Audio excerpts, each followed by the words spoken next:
আসসালামু আলাইকুম। আশা করি সবাই ভালো আছেন।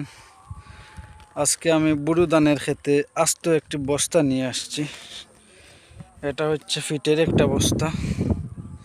তো যাই হোক, চারিদিকে আপনারা শুনতেছেন কুরআনের আওয়াজ, কারণ হচ্ছে রমাদান মাস চলছে, কোরআন প্রশিক্ষণ দেওয়া হচ্ছে। আর আমি এই বস্তাটি নিয়ে আসার কারণ হচ্ছে আমি আজকে বুড়ো ধান থেকে ঘাস কাটবো, ঠিক আছে।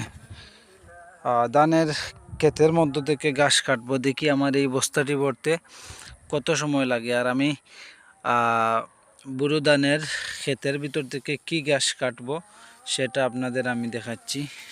ঘাসগুলো হচ্ছে এইগুলা। তো আমি প্রতিদিন নেই, আজকে আপনাদের আমি দেখাবো যে আমি প্রতিদিন আমার গাভীর জন্য, গরুর জন্য যে ঘাসগুলা নেই, এইগুলা কাটতে কত সময় লাগে।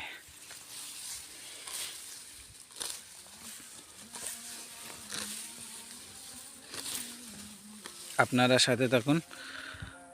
আমি কত সময় লাগে, যেহেতু এখন সময় হচ্ছে 9টা 30 মিনিট, এটা ভরতে কত সময় লাগে আমি দেখাবো। এই যে দেখতেছেন, আমি ঘাসগুলা কেটে এভাবে ধানের মধ্যে তুপ তুপ করে রেখে দিচ্ছি। পরবর্তীতে এইগুলো আমি বস্তায় ঢুকাবো। এই যে এই জমিটা কার জানি না, তবে ধান তেমন একটা ভালো হয়নি। ধানের চাইতে তো ঘাসের পরিমাণটা একটু বেশি। তো সে কখনো এই জমিতে, জমির মালিক হয়তো ঘাসগুলা বাঁচবে না, কিন্তু আমি তার পাশাপাশি উপকার করতেছি।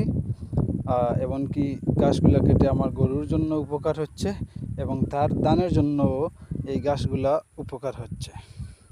তো দেখতে থাকুন, আমি আধা ঘন্টা কেটে ফেলেছি, আরও আধা ঘন্টা, 1 ঘন্টা কাটবো। 1 ঘন্টা কেটে দেখব যে আমার এই বস্তাটা ভরে কিনা। দর্শক, প্রায় 40 মিনিট হবো ঘাস কাটলাম। 40 মিনিট হবে, আধা বস্তা কোনোভাবে হচ্ছে। এইগুলাও ঢুকাবো। আর প্রচণ্ড রোদের মধ্যে, এক তো রমজান মাস রোজা রেখে এই রোদের মধ্যে ঘাস কাটতেছি, খুবই টায়ার্ড হয়ে গেছি। তো যাই হোক, আর কাটবো না। যদি 1 ঘন্টা কাটতাম তাহলে অবশ্যই বস্তাটা ভরে যেত। যেহেতু এখন আর কাটবো না, চলে যাব। খুবই গরম লাগতেছে, আর দেখতে পারতেছেন যে আমি হাঁপাচ্ছি। আর আপনার ঘাসগুলো এখন আপনি বাঁচাতে পারবেন যদি আপনি বুড়ো ধানে প্রত্যেকটা, এই যে এই সাইডে যতগুলা খেতে দেখতে পারতেছেন, সবগুলা খেতে ঘাস আছে।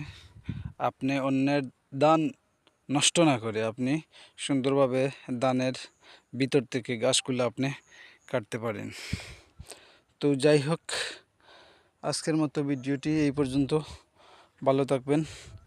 আল্লাহ হাফিজ। আসসালামু আলাইকুম।